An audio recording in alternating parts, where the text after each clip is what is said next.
My eyelids feel heavy, dry, and sticky, glued shut by the remnants of a fluish sleep.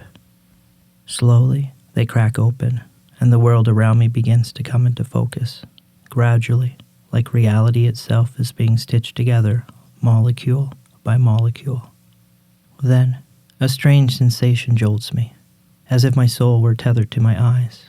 I snap into a body of cold, disorientating bliss. It's a kind of clarity I can't fully grasp. Everything feels distant, yet close. Muted, yet sharply defined, as though I'm seeing the world through a healed body. Something I haven't felt in over a decade. I close my eyes and slide away from the surreal, icy body. When I open them again, I'm thrust back into this strange, cold, mystical realm. My consciousness feels chained to a heavy ball. With all of my energy, I push my awareness up and away from my newly confined humanoid head, creating a separation between the physical and the astral. My soul's leash jerks the fleshy bowling ball away from the soft, snowy pillow, and for a brief moment, I'm able to catch a glimpse of my newly outlined body, the one I'm soon to inhabit. I can see that I'm wrapped in a fluffy white blanket of snow. Feeling both cold and blissful, a thought shoots through my mind. I have the power to blow all of this snow away.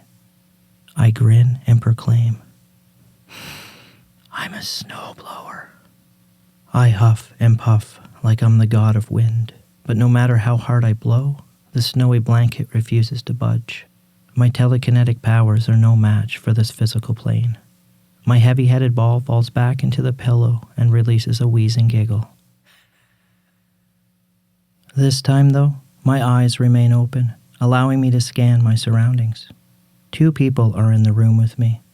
To my right, a mystical, pixie-like being sits on the edge of a chair in a graceful, upright posture.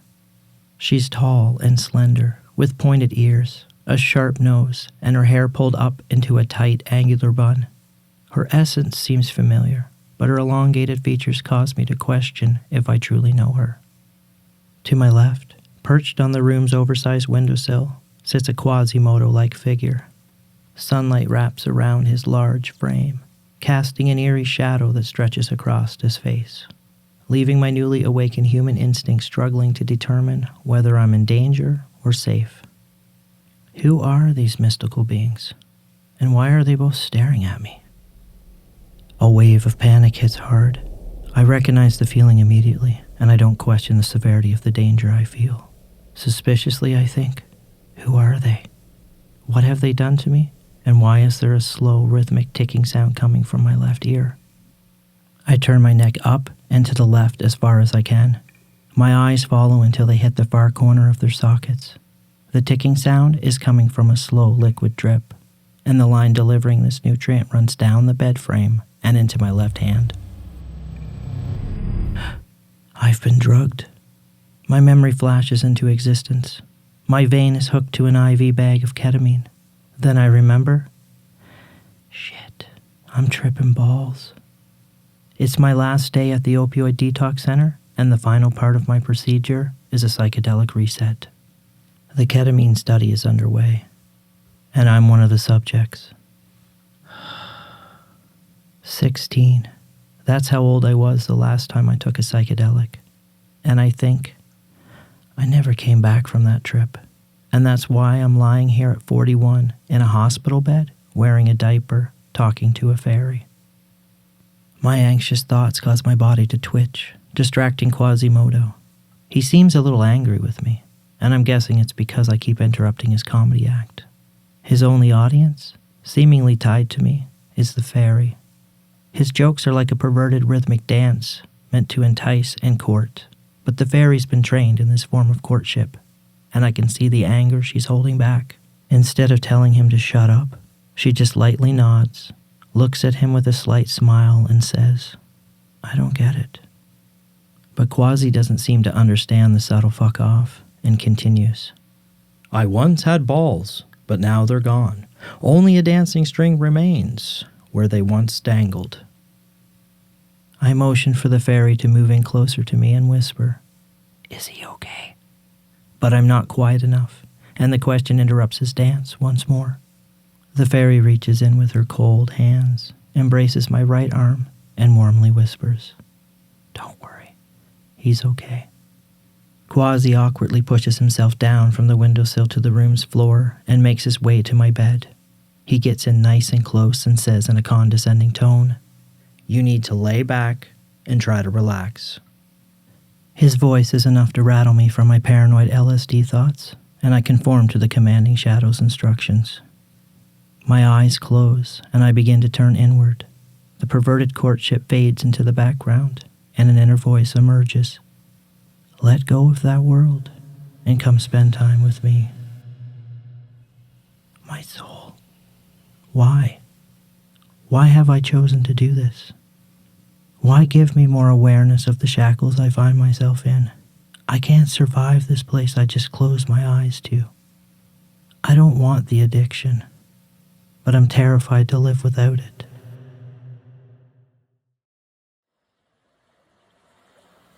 Yesterday, we spoke of a spirit that promised you endless bliss, and your pain let her in. She's beautiful, yes, but she transforms into a toxic mother once you become her follower. Your purpose in this life is to embrace all of it, the pain and the joy. Turning parts of yourself off is what made you sick. You must experience your entire self.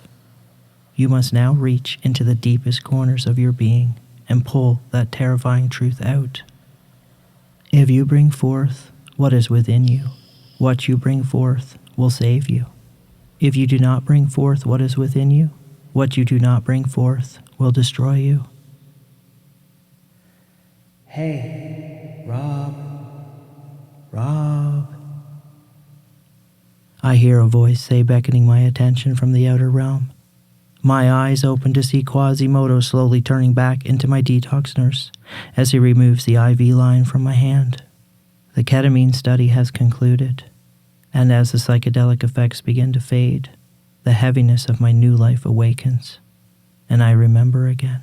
It's my last day at the Rapid Opioid Detox Center. I get to go home today, feeling like a new soul carrying the weight of a past life. I look to my right, and the fairy dissolves into an angel. She grabs my hand, helps me out of the war-torn life raft, and says, "I'm taking you home." You tell me others will wonder, what's the hell wrong with me? Staying for nothing, but the hope I cannot yet see. Broken toe, broken knee, driving me into insanity. Are you recording me? Turn them all against me, but everyone already sees.